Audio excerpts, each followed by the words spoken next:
I mean, do you actually believe in your Muslim faith? Do you believe that Muhammad split the moon in two? Do you believe that Muhammad flew to heaven on a winged horse, for example? I pay you the compliment of assuming that you don't. No, I do. I believe in miracles. You believe that? Yes.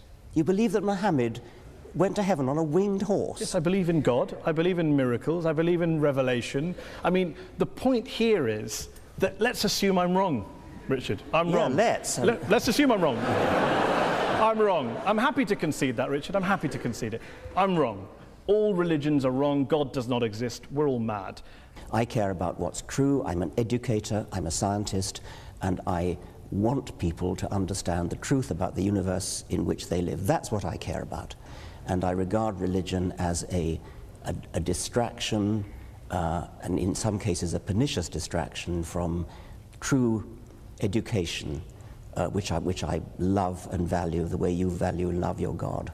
Can you not do both? Well, so long as they don't contradict each other. There's a divide, Richard. As long as they don't contradict each other. But if you actually believe Muhammad flew to heaven on a winged horse, that's an anti-scientific belief. And that could be wrong. But that very well is wrong. But that doesn't change. That doesn't change. How do you know it's wrong? Oh, come on.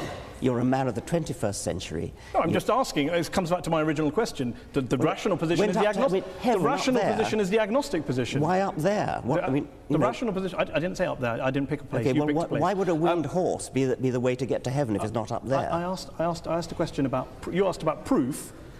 I'm all for saying I can't prove it, but can you prove he didn't do it? I mean, this is the end-all debate. Didn't fly to heaven on a winged horse? I'm just asking on your criteria. I'm just asking on your criteria. No, I can't prove it, and I can't prove it wasn't a golden unicorn. But I'm fascinated that you're rather talk about what animals the Prophet may or may not have used 1400 years ago, rather than talk about what Muslims or Islam is doing in the world today, good or bad. Well, that seems to be the distraction. If anyone's distracted, it seems to be you. Well, that's your view. I'm fascinated by how somebody, a respected, sophisticated journalist in the 21st century, can believe that a prophet flew to heaven on a winged horse. Let me ask you this. Are all people who hold beliefs in God and in miracles and the supernatural, do you regard them all as intellectually inferior to you?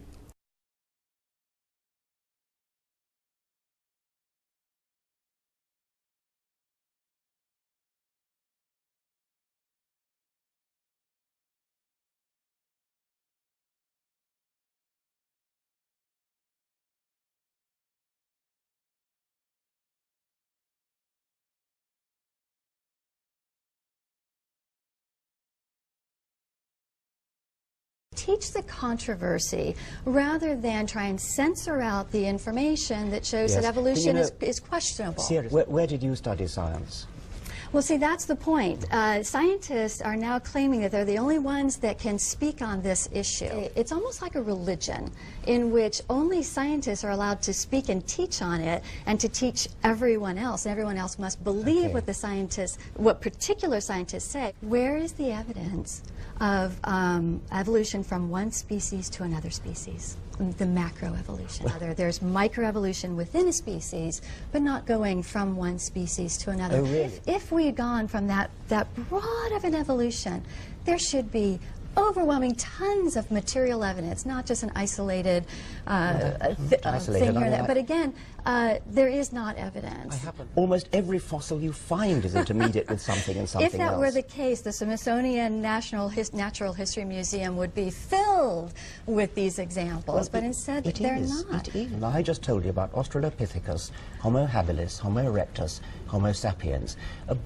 By the way, archaic Homo sapiens and then modern Homo sapiens. That's a beautiful series of intermediates. You're still lacking the material evidence. The material evidence is there. Go to the museum and look at it. Have you seen Homo erectus? Have you seen Homo habilis? Have you seen Australopithecus? What I've seen is that in the museums and in the textbooks, that whenever they claim to show the evolution from one species to another, it relies on illustrations and drawings, not any material evidence. If they were in the museums, which I've been to many times, then I would look at them objectively, but there's a variety of opinions across the board among those who may not buy completely into the hardcore ideas of evolution.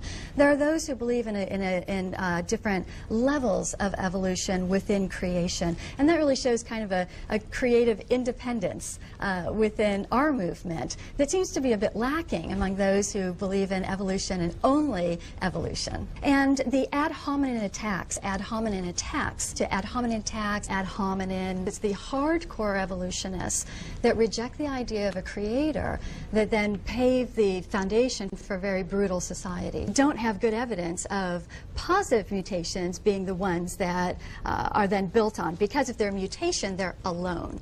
So in order for something to rise up and have more of it, you need to have a good base to choose from.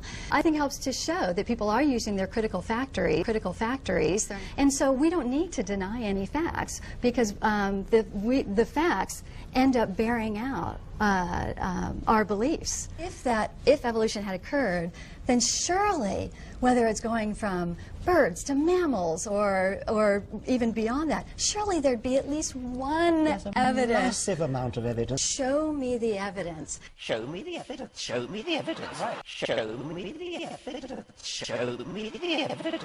Right. This is probably going to be the most simplest one for you to answer, but what if you're wrong? Well, what if I'm wrong? I mean, anybody could be wrong. We could all be wrong about the flying spaghetti monster and the pink unicorn and the flying teapot. You happen to have been brought up, I would presume, in the Christian faith. You know what it's like not to believe in a particular faith because you're not a Muslim, you're not a Hindu. Why aren't you a Hindu? Because you happen to have been brought up in America, not in India. If you've been brought up in India, you'd be a Hindu. If you were brought up in Denmark in the time of the Vikings, you'd be believing in Wotan and Thor. If you were brought up in classical Greece, you'd be believing in Zeus.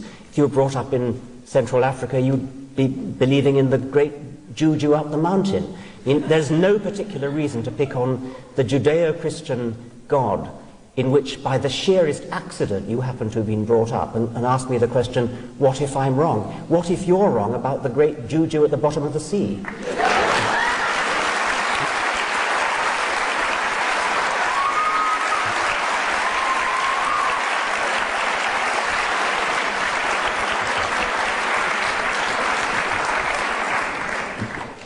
Let's open it up to the audience. We've been talking about God, evil, war, terrorism, bringing up your children, living a good life, religion and happiness, science versus religion. Who would like to answer the first question? Yes, you? If the Almighty God appears suddenly on the cloud or on the earth or part of the universe, what is your reaction? Are you going to believe or are you going to go against him? What would it take for you to believe in God, not just miracles? Yeah, I mean, popping his head through the clouds. Yeah, that's the thing I've worried about a lot. Obviously, it would do wonders for the book. Would the world be a better place if religion disappeared tomorrow? yes. Despite all the good things we discussed, you recognise. It does make me chuckle that you mock me for believing in a prophet that flies into a heaven, but you believe in lots and lots of universes that you can't show me, prove to me, test to me in a lab, as a basis of getting out of believing in a God and a prophet. I'm astonished that you should compare the two. I'm comparing the lack of evidence for the two. Well, you cannot use your own intuitive common sense in order to diss physics. I mean, if you could do that, we wouldn't need physicists. I mean, they are very sophisticated people. They do mathematics. But there are physicists like Paul Davies who have dissed the multiverse theory as being nonsense. Well, Paul Davies would rather take the view that there's something mysterious in the origin of the universe, and that's another perfectly respectable physicist's view. Stephen Weinberg, the Nobel Prize-winning physicist. It's respectable if a physicist holds a view about mystery in the universe, but not if anyone else holds it. If we're talking about the origin of the universe, that is a problem in physics, yes. Let's end with a couple of quick questions. If, as Christopher Hitchens, the late Christopher Hitchens wrote, religion is ineradicable, and as you put it, harder to get rid of than smallpox, doesn't this basically mean that whatever motivations you have, no matter how passionately you're driven and love for the truth, you are essentially wasting your time? I would never admit to wasting my time trying to propagate the truth, and I think I can claim a modicum of success with the people that I've read my books, the people who've attended my lectures. It's a doctrine of despair to say that we're stuck with religion for all eternity. The religions of ancient Greece and ancient Rome and the Vikings are all dead. Nobody believes in Jupiter or Thor anymore. And I have great hopes that the same is going to be true of the God of Abraham.